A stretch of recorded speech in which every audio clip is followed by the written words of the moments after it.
This is your Royal Fidelity Business News. I'm Jimenita Swain. We're well into the first week of the 2020 Atlantic hurricane season, and Cable and Wireless Communications, a Latin American company that operates the Bahamas Telecommunications Company, is assuring customers of its readiness.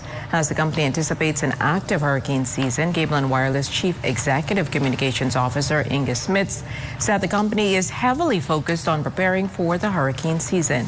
She says its teams have begun rigorous checks on its hurricane-tested network, which has enabled its regional customers to remain connected.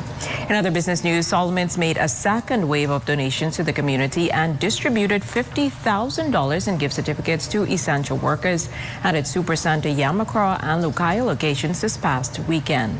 The donation came from savings the grocery chain accrued due to a reduction in port fees extended to businesses as a result of the COVID-19 pandemic.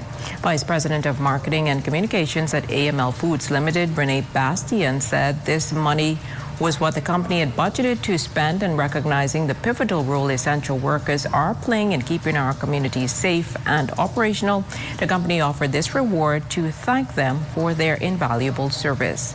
And in international business news today, Chinese regulators say more foreign airlines will be allowed to fly to the country as anti-coronavirus controls ease. Despite this move, it's unclear if this will ease tensions between China and the Trump administration in the United States over air travel. The news came after Washington, D.C. officials said Wednesday it would bar 4 Chinese airlines from the United States because Beijing was failing to allow United Airlines and Delta Airlines to resume flights to China. Airlines that were flying to China when controls were imposed in March were allowed to keep making 1 flight per week.